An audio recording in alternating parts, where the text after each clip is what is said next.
start, could you introduce us to the film and your characters in American Refugee? Erika, do you want to kick us off? Sure. American Refugee, a fantastic film by Blumhouse. And it's, I'm in it, Derek's in it, Sam Trammell's in it. Got a great young cast. Got Peyton, Zamani, and Jesse and Vince. They're all wonderful. And it's about a family who has to haul ass away from their own home to go into a neighbor's bunker. And the whole world around them, at least the American economy, has collapsed and the nation goes under martial law. And then they find out that not only is there danger outside, there's danger inside, because all the problems that they had from the outside go inside. And they're gonna have to work it out, or it's not gonna be a good thing. I play Helen, and Helen is a doctor, and Helen has her training as a doctor, which will be useful, but also she's a mother and she's a wife, and she's angry right now because of a lot of things that she's going through. And so she's going to bring that in there too. I want to go see that. Luckily you can, December 10th. Yes. Wow. That's really good. Yeah, Derek, do you want to introduce us to your character? Oh, I'm trying to remember my character's name after that intro. Right. Yeah, well, I play a guy who has fallen from his wife's grace, and he is right in the middle of that. He's forced into survival for him and his family. The world is upside down, as we know. The last past year and a half, people are trying. So-called the bunker is a form of quarantine, but 10th to the 10th. And, he's trying to keep his family together, even though the world is falling apart. And I think that is sort of a parallel narrative, almost from every generation. You're trying to figure it out. I thought he was interesting because he was in a situation where he was forced to suppress something that naturally he would be, the protector. But, for his family's well-being, he is put in a position where he has to think about survival and coexisting with others. You've both done it all throughout your careers. What was it about this particular script and character that stood out to each of you? Good, Derek. For me, it's revolving. I like the genre. I think that it is a new merging. It's being shifted.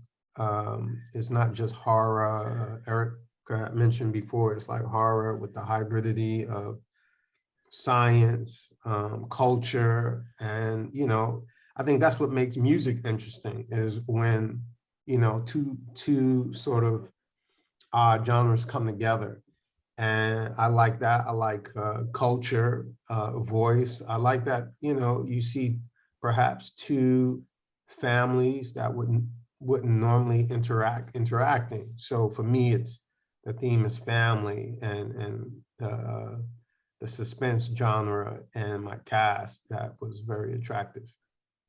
Yeah, and Derek's right about, there are mashups now. And there's mashups in music, there's mashups in storytelling, and people have been doing that. If you look at Wicked, Wicked's a mashup where they made the Wicked Witch of the West the protagonist and not the villain. And we see it from her point of view.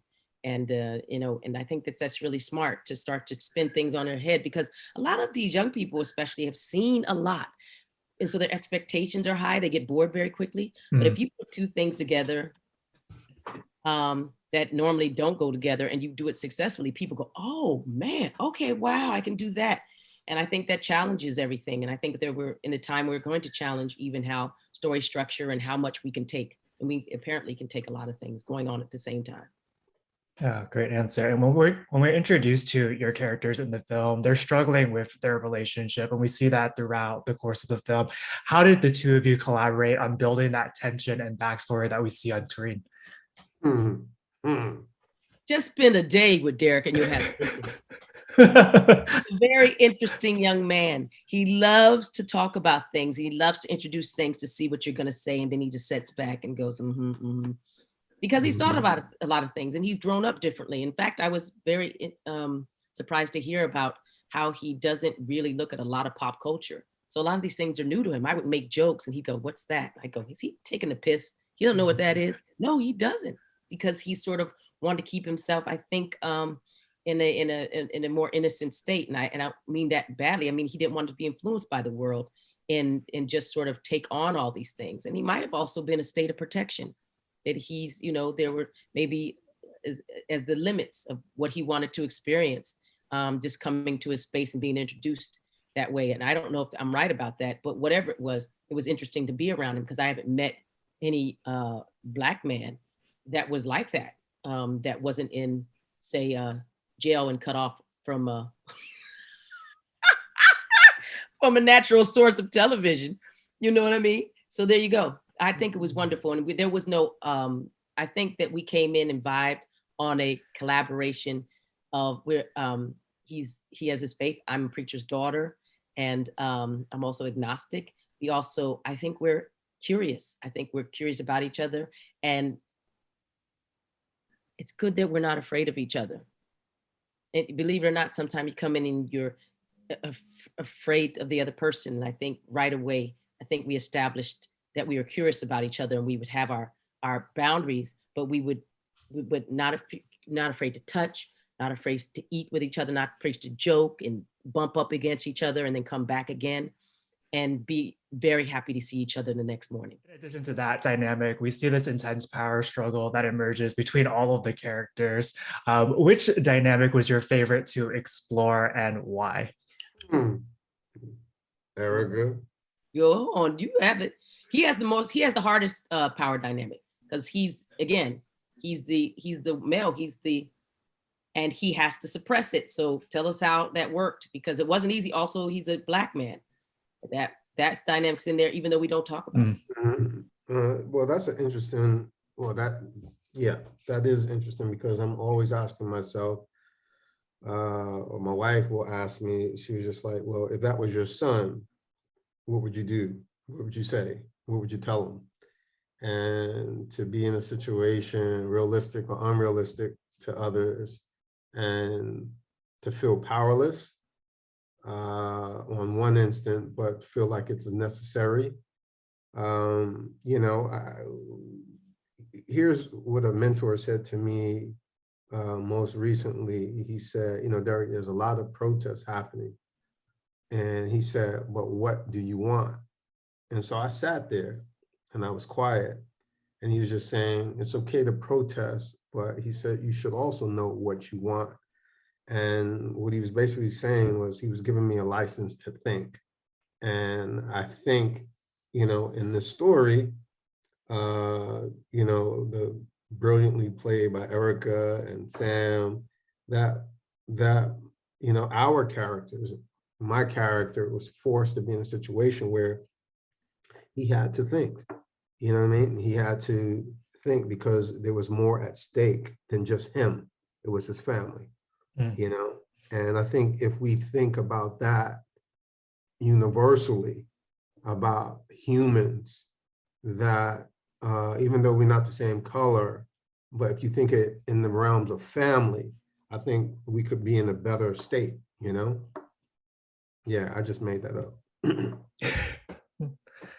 That's a great answer. You've both worked with Blumhouse in the past. Can you tell us about how the production company has shaped and impacted the industry, specifically the horror genre?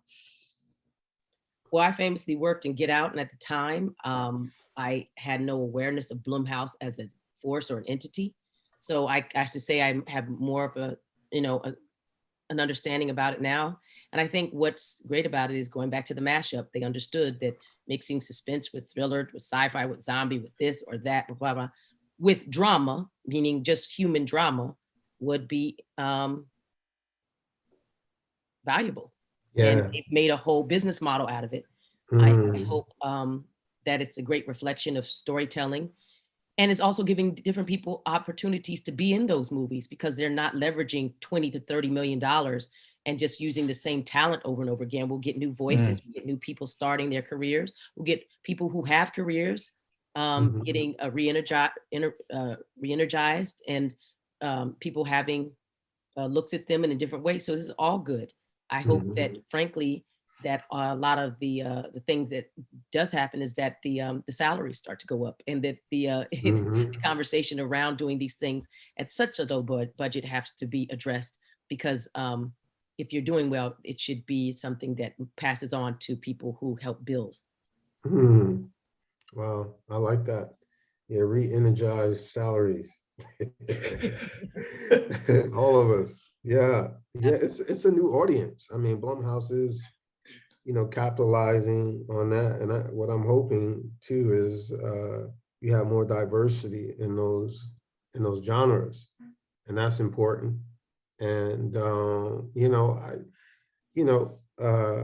may or may not get to it or notice, but behind Erika is her poster. And what's interesting is, the creator and the collaborators are coming together in different ways than we've seen before. And I call it like the Andy Wall and the Basquiat, you know what I'm saying? You need each other. One platform helps another. So, and people are finding out that the so-called urban audience, or whatever audience you want to say, they're real buying dollars, and it's important. So and that's what take that, man. That's real. I like how he said that. Warhol and Basquiat, they need each other. Sure enough.